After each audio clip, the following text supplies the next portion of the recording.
Nasional itu majoriti kukuh dan meyakinkan. Dan politik untuk negara. Kita sedang buat perubahan ini. Sumpah saya membentuk satu pakatan. Salam sejahtera, bertemu kembali edisi khas mingguan 024. Saya Zawaz Yusof dan antara paparan menarik minggu ini. PDPR entah ke mana Menteri Pendidikan sibuk agih beras.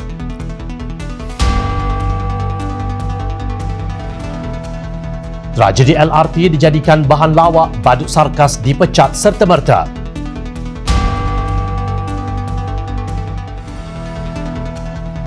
Gangguan teknikal JKJAV, Khairi didesak dedah pengendali web. Assalamualaikum dan salam bahagia. Presiden UMNO Datuk Seri Ahmad Zahid Hamidi berkata walaupun terdapat beberapa ahli parlimen daripada UMNO menganggotai kerajaan PN, namun ia tidak bermaksud parti tersebut terlibat dalam penentuan dasar negara. Ahli parlimen Bagan Datuk sebaliknya berkata mengaitkan UMNO dengan kegagalan kerajaan Perikatan Nasional menangani COVID-19 merupakan satu tuduhan yang tidak adil kerana segala ketetapan yang dilakukan untuk negara dilakukan sepenuhnya oleh kerajaan PN termasuk dasar yang berkaitan pengurusan pandemik COVID-19.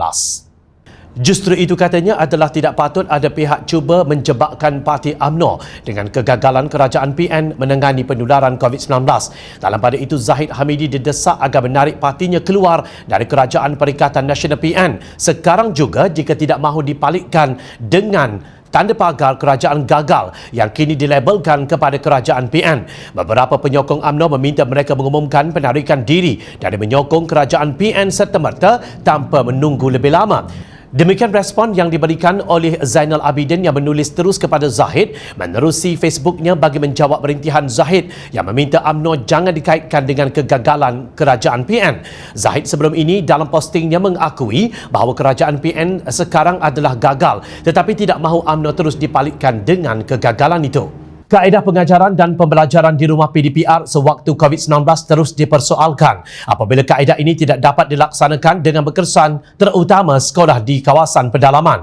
Ahli Majlis Kerja Tertinggi UMNO Datuk Dr. Muhammad Puan Azhar Kassi mengajak Menteri Pendidikan Datuk Muhammad Razi Jidin untuk turun dan tengok sendiri sekolah di pedalaman yang jauh berbeza dengan sekolah luar bandar. Katanya masalah sekolah pedalaman ialah internet, liputan telefon, bekalan elektrik, air bersih dan pengangkutan. Menurut beliau, keadaan fizikal sekolah pedalaman juga daif seperti asrama, rumah guru, perpustakaan dan makmal komputer sehingga ada guru wanita panjat pokok untuk mendapatkan line telefon bagi menghubungi suaminya di Semenanjung. Katanya sekolah pedalaman ialah sekolah yang tidak boleh dihubungi melalui jalan darat. Banyak kesukaran termasuk untuk membeli barangan dapur kerana jauh dari pekan utama. Mengikut data 2018, terdapat lebih kurang 832 sekolah pedalaman di Malaysia. 372 adalah sekolah pedalaman. Saya sempat melawat 202 buah sekolah pedalaman dari 2009 hingga 2014 katanya. Fuad terus mempersoalkan apakah PDPR mengambil kira semua masalah hidup. Beliau turut membangkitkan pelan transformasi pendidikan sekolah pedalaman di Paitan Beluran Sabah 18 April 2013 yang dilancarkan Tan Sri Muhyiddin Yassin di mana pelan tersebut perlu diberi nafas baharu. Jelasnya keadilan pendidikan mudah tercapai jika sekolah pedalaman menerima pendidikan sama kualitinya dengan sekolah di bandar. Justru Menteri Kanan Pendidikan Datuk Seri Razi Jidin perlu turun padang dan bukannya sibuk mengagih beras di Putrajaya. Sementara itu, Amanah Pahang menyifatkan PAS dan UMNO sudah hilang sensitiviti agama mereka apabila membiarkan kasino di Genting Highlands terus berfungsi ketika industri hiburan lain ditutup kerana pandemik COVID-19. Pengerusi Haji Zulkifli Muhammad berkata Amanah Pahang terkejut, duka dan kesal yang sangat mendalam terhadap pendedahan beberapa pihak bahawa pusat kasino Genting Highlands masih beroperasi pada musim pandemik ini. Baru-baru ini dilaporkan 4 bas membawa pelancong dari Alostar telah ke Genting Highlands kerana penumpangnya terpengaruh dengan tawaran pakej penginapan dan makan percuma di Genting dengan syarat berjudi minima RM200. Akibatnya lebih separuh daripada mereka, kebanyakannya berbangsa Cina itu, positif COVID-19. Dalam kenyataannya, Amanah Pahang turut menzahirkan rasa pelik terhadap PAS khususnya di Pahang yang umpama bisu terhadap pembukaan pusat kasino berkenaan. Bagi beliau, keadaan pusat kasino yang operasi apatah lagi di musim rakyat terpaksa mengikat perut ini adalah satu penghinaan dan tindakan paling biadab terhadap umat Islam dan rakyat di negara ini. Dalam perkembangan lain, Parti Warisan Sabah Warisan boleh memerintah jika parti itu memilih untuk bersama-sama dengan Perikatan Nasional PN. Ketua Wirawarisan Datuk Aziz Jaman bagaimanapun mendakwa bahawa parti itu tidak memilih untuk bekerjasama dengan PN berikutan kesukaran pengerusi PN Tan Sri Muhyiddin Yassin untuk menunaikan tuntutan Perjanjian Malaysia 1963 atau MA63 yang dituntut warisan. Beliau menegaskan kepada penyokong Parti Solidariti Tanah Air Kusta kalau warisan di awal sebelum penubuhan kerajaan PN memilih untuk bersama Muhyiddin Yassin dengan jumlah ahli parlimen pada masa itu, beliau yakin dan pasti Muhyiddin tidak akan memandang Datuk Seri Dr. Jeffrey Kitingan Presiden STAR kerana dia hanya memiliki satu kerusi. Beliau yang juga bekas Timbalan Menteri Dalam Negeri berkata warisan tidak memilih untuk bekerjasama dengan PN kerana mereka bukan mahukan kedudukan tetapi ia berkaitan isu tuntutan Sabah. Sementara itu, Timbalan Presiden Warisan Datuk Darrell Lee King turut menyatakan bahawa warisan memang boleh menjadi kerajaan. Bagaimanapun dalam masa yang sama, beliau menegaskan bahawa mereka bukan untuk dijual. Bekas Menteri Pengangkutan Anthony Lok Siu Fok menggesa agar pasukan petugas khas untuk menyiasat punca nahas membabitkan pertembungan dua tren transit aliran ringan LRT malam Selasa lalu dianggotai pakar-pakar bebas. Ahli Parlimen Seremban dari DAP itu berkata pakar-pakar bebas dalam bidang tren itu perlu diberikan kebebasan sepenuhnya untuk menyiasat semua aspek dalam kemalangan yang menyebabkan 47 mangsa cedera parah. Katanya memandangkan kejadian itu menyebabkan kecederaan orang awam, beliau menyeru pihak polis membuat siasatan secara mendalam dan sekiranya ia melibatkan kecuali manusia, tindakan pendakwaan di bawah Akta Pengangkutan Awam Darat 2010 mesti diambil segera. Beliau turut menambah laporan pasukan petugas khas mesti diumumkan secara telus kepada orang ramai dan tindakan susulan untuk memperbaiki segala kelemahan mesti diambil serta-merta. Langkah itu jelasnya demi mengembalikan keyakinan orang ramai terhadap aspek keselamatan dalam sistem pengangkutan awam negara. Dalam masa yang sama, Lok juga merakamkan penghargaan dan ucapan terima kasih kepada seluruh pasukan penyelamat yang terdiri daripada pihak polis, bomba dan para petugas kecemasan dari hospital berdekatan yang berjaya menyelamatkan semua mangsa terbabit. Kira-kira 8.45 malam Selasa lalu, dua tren LRT bertembung akibat brek mengejut dalam terowong berdekatan stesen KLCC dan Kampung Baru.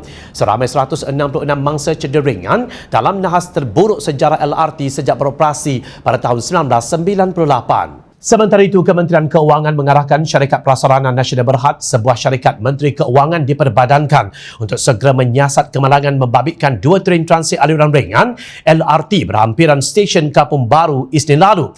Menteri Keuangan Senator Tengku Datuk Seri Zafrul Tengku Abdul Aziz berkata, syarikat itu juga perlu mengemukakan laporan terperinci mengenai punca kejadian dan langkah yang perlu diambil bagi memastikan insiden sama tidak berulang pada masa depan.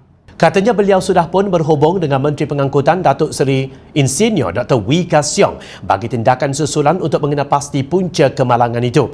Beliau berkata kerajaan akan mengambil tindakan yang sewajarnya bagi memastikan kesemua mangsa diberi rawatan menyeluruh dan mendoakan agar mereka semua akan segera pulih. Projek LRT pertama di Ibu Negara memulakan operasinya pada tahun 1996 dengan fasa 1 menghubungkan Ampang dan Sultan Ismail, dikenali sebagai Star LRT. Perkhidmatan itu turut ditawarkan bagi kawasan Seri Petaling. Kedua-duanya kini dinamakan semula sebagai laluan Ampang dan laluan Seri Petaling. Selain itu, Lembah Kelang juga mempunyai satu lagi perkhidmatan LRT untuk kawasan Petaling Jaya yang dahulunya dikenali sebagai Putra LRT, iaitu laluan Kelana Jaya. Dalam perkembangan sama, ahli parlimen yang digelar badut sarkas yang sentiasa membuat lawak hambar dan melalak dalam sidang parlimen, Datuk Seri Tajuddin Abdul Rahman telah dipecat sebagai pengerusi bukan eksekutif Prasarana Malaysia Berhad Prasarana serta-merta. Perkara itu disahkan oleh jurucakap media Kementerian Keuangan selepas satu surat bertarikh 26 Mei yang dihantar kepada Tajuddin tular di laman sosial. Menerusi surat berkenaan, Menteri Keuangan Senator Datuk Seri Tengku Zafrul Tengku Abdul Aziz bersetuju menamatkan khidmat ahli parlimen Pasir Salak itu. Dalam kejadian pada jam 8.33 malam Isnin, sebuah tren telah membawa penumpang bertembung dengan sebuah lagi tren yang membawa 213 orang penumpang. Daripada jumlah itu, 64 orang menerima rawatan di Hospital Kuala Lumpur, membabitkan 6 orang kritikal, termasuk 3 lagi memerlukan bantuan ventilasi. Selain itu, seramai 15 orang dilaporkan separa kritikal dan 43 orang tidak kritikal. Tajuddin dalam sidang akhbar selepas kejadian itu dikecam pelbagai pihak kerana didakwa didakwa tidak sensitif berhubung tragedi kemalangan melibatkan 2 train transit aliran ringan itu. Dalam pada itu, Tajudin mengakui dirinya melakukan kesilapan ketika mengendalikan sidang media berhubung kemalangan berkenaan sehingga menimbulkan perasaan kurang senang segelintir pihak. Hangat diperkatakan Menteri Sains, Teknologi dan Inovasi Khairi Jamaluddin Abu Bakar diminta mendedahkan syarikat yang membangunkan laman web Jawatan Kuasa Khas Jaminan Akses Bekalan Vaksin COVID-19 atau JKJAV setelah gangguan teknikal menghalang tempahan vaksin AstraZeneca Rabu lalu. Muda dalam satu kenyataan bahawa laman web sekali lagi gagal memenuhi piawaian, gagal membenarkan rakyat Malaysia mendaftar vaksin COVID-19. Sebilangan besar rakyat Malaysia menggunakan media sosial untuk menyuarakan kekecewaan mereka atas kelewatan tempahan vaksin AstraZeneca dengan banyak pihak membantah pemerintah kerana tidak dapat melakukannya dengan tepat buat kali ketiga. Tertingkap tempahan seharusnya dibuka pada pukul 12 tengah hari seperti yang diumumkan oleh Kementerian Kesihatan dan Khairi sendiri, tetapi hanya tersedia setelah pukul 12.15 tengah hari. Terdapat aduan orang tidak dapat memilih negeri iaitu di Johor, Pulau Pinang, Sarawak, Selangor dan Kuala Lumpur. Beberapa netizen berkongsi tangkap skrin yang menunjukkan bahawa akses mereka ke laman web tersebut telah disekat. Beberapa orang melaporkan bahawa mereka tidak dapat memilih tarikh kerana portal menunjukkan bahawa slot telah habis.